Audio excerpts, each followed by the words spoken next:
नीतीश कुमार सत्य निष्ठा से प्रतिज्ञान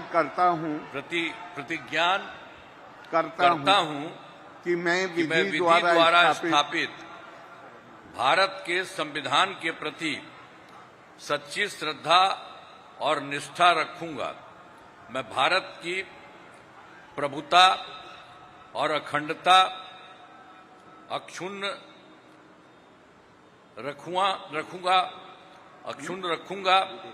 मैं बिहार राज्य के मुख्यमंत्री के रूप में मैं अपने कर्तव्यों का श्रद्धापूर्वक और शुद्ध अंतःकरण से निर्वहन करूंगा।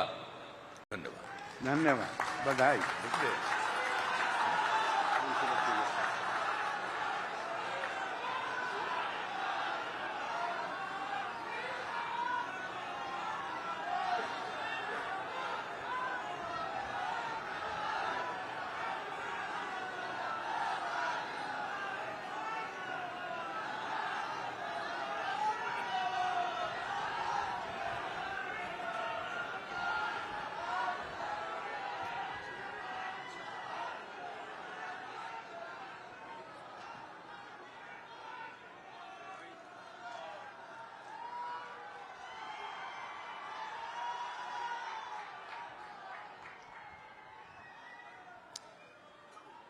माननीय मंत्री मनोनीत श्री सम्राट चौधरी जी